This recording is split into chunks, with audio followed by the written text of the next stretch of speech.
Hey everyone.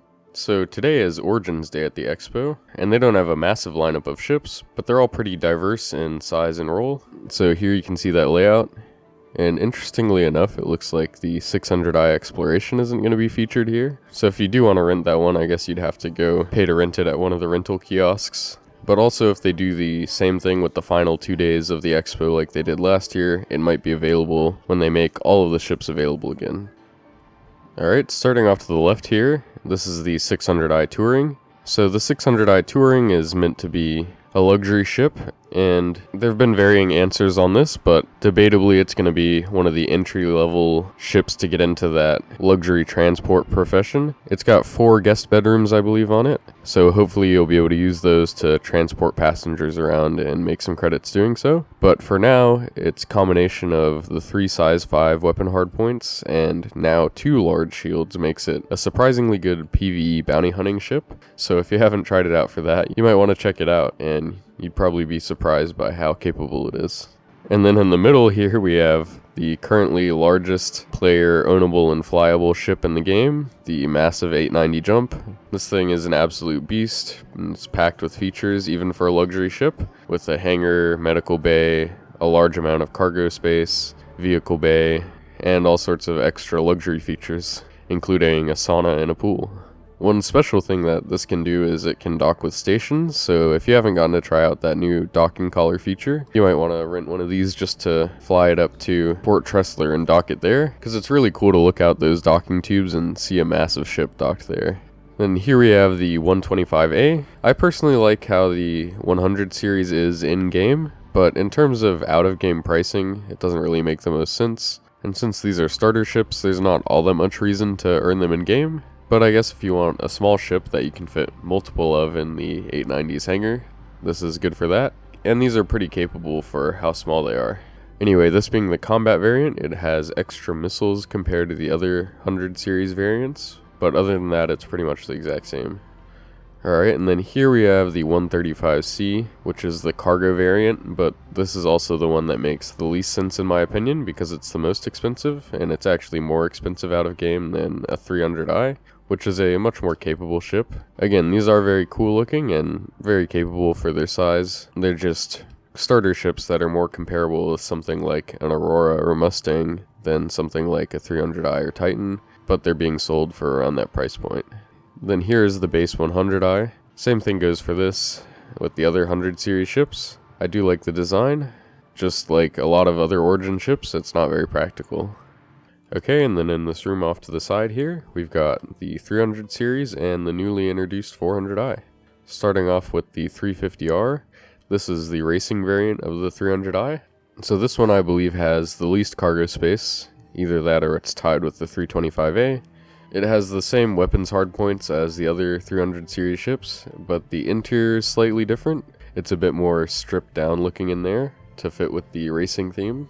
So the ship has been modified for lightness to be pretty quick. I'm not sure how it's flying this patch, but I'm sure it'll get tuned to be up to par with most of the other racers. And yeah, the 300 series is fun to fly in general, so the racing variant is even more so. This here is the 325A. This is my personal favorite. This is the combat variant, and instead of a size 3 hardpoint on the nose, it has a size 4 hardpoint, which is a pretty significant upgrade compared to the other ones in terms of combat capability, but it still maintains a small cargo bay in the rear and the rest of the bed and amenities in the inside of the ship. And you can see that tiny cargo bay here. Alright, and then here in the middle we have the new 400i. So this is listed here as a Pathfinder, and it does have some exploration focused features, like the hover bike bay in the front, the pretty sizable cargo bay, and the common area that also has a dedicated sort of navigation table. So I personally like how this ship looks, but in terms of specs like cargo capacity or damage output, it doesn't really compete all that well with other ships in this size class. So it's an interesting spot for this ship to be in, and we'll have to see what sort of value those pathfinding and exploration features give it once those come online to be able to judge its actual worth. And then here we have another Pathfinder. This is the 315P. It has the same hardpoint setup, except on the nose it has a tractor beam instead of a weapon. It has the largest cargo bay in the rear, and then the same sort of interior as the other 300 series ships. And yeah, just to show you that cargo bay, it extends pretty much all the way along the length of the ship. So yeah, there you can see the whole cargo bay is open, and this fits quite a lot of cargo for a ship of this size. And then this here is the standard 300i, and the 300 series in general is just a really solid, upgraded starter sort of ship. They've got a little bit of cargo and plenty of weaponry, and they handle really nicely, so they're a great way to get started in the verse. And even beyond that, you can just fly them around for fun from time to time. Okay, now heading on downstairs, I think we've got 2 more ships to look at and 1 holo viewer model. So the first one we have here is Origin's completely dedicated racing ship, the M50.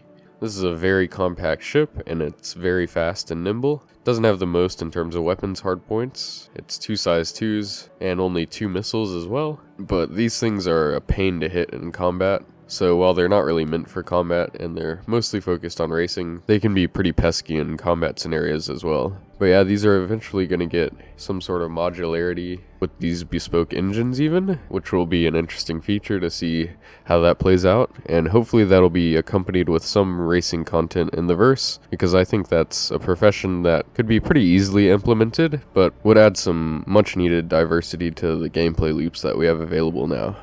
Then the last ship we have here is the 85X. This is a pretty interesting ship. It's listed as a snub, and it's what usually comes with the 890 jump to go in that hangar. But a nice feature that it has is that it has space for 2 people in this cockpit, and they sit side by side. So its role is listed as touring, and I guess that's because you could use it to go fly around a destination that you've reached in your 890 and take this thing out to get a closer look at whatever location you happen to be visiting. And another pretty useful feature of this ship is that it at least used to be able to be spawned at Platinum Bays on things like moons, or really just any outpost that happens to have one of those vehicle spawning bays, which is great in case your main ship that you got there with decides to despawn randomly, since this thing does have a quantum drive, so you could potentially use it to make your way back to wherever you need to be if you happen to get stuck.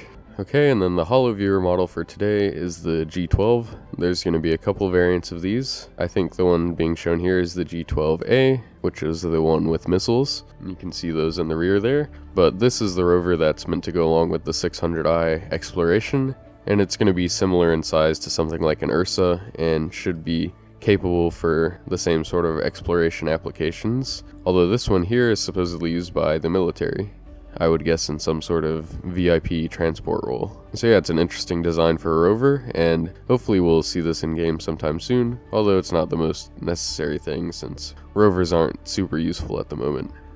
Alright, so that's it for Origins Day at the Expo. As for the sale today, I believe the 300i is the War Bond upgrade deal for today, so that's kind of cool since that's a pretty low value ship. So if you're starting off a new CCU chain, you could work that into almost anything, since any ship that you'd want a CCU pretty much is going to be a higher value than that. So it's probably only a minimal saving on that, but a discount is a discount.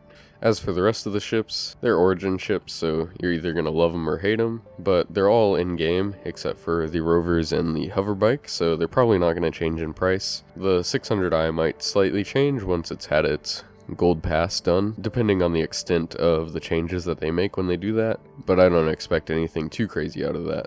Okay, so now I want to thank my members, GreatWatch93 and Starjump Starlet. Thank you guys so much for supporting the channel, and if you guys want to help me out, you can do that by hitting the like or subscribe button, which I really appreciate, or you can become a member with the join button, and I really appreciate all of your support.